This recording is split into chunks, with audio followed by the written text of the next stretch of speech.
आपल्याला बघा दरवर्षी येणारा हा फिक्स प्रश्न असणार आहे. तर बघा, नर्मदा नदी आणि तापी नदी यामधून कोणते डोंगररांग आहे? तर सातपुडा डोंगररांग आहे. त्यानंतर तापी आणि गोदावरी यामध्ये कुठली?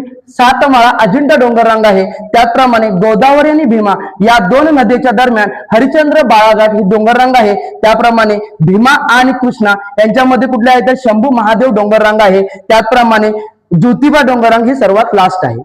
तर आपल्याला बघायचं लक्षात घ्या की पर्वतरांग आपल्याला एक नदी एक डोंगर आहे हे ट्रिक आपल्याला बघायचं आहे. तर लक्षात घ्यायचं ही ट्रिक पाठ करताना आपण लक्षात ठेवायचं की आपण एक मामा झालेला आहे, आपण सिटीमध्ये आहे. लक्षात घ्या, त्यासाठी आपण गावाकडे जातो ना, आपण काय केलंय त्या भाच्यासाठी किंवा भाचीसाठी आपण केलंय 7 पुढे घेतलेले आहेत. त्याचप्रमाणे आपल्याला माहित नाहीये की बाबा आपण 7 माळा पण घेतलेल्या आहेत. लक्षात घ्या, भाच्यासाठी काय घालायचे आपण माहित नाही, तर 7 माळा, 7 पुढे घेतले, 7 माळा घेतल्या. त्याचप्रमाणे हरीच्या बाळाला आपण भेटायला गेलोय. तिथे गेल्यानंतर बारशाचा दिवस होता. तिथे गेल्यानंतर मला समजलं की त्याचं नाव शंभू ठेवलंय. मग आम्ही काय केलेलं आहे, त्या भाच्याला घेऊन आम्ही ज्योतिबाच्या दर्शनाला गेलेलो आहे. लक्षात घ्या, अशा प्रयत्न करतो की तुम्हाला हे समजलं असेल. लाईक करा, शेअर करा, सबस्क्राईब करा.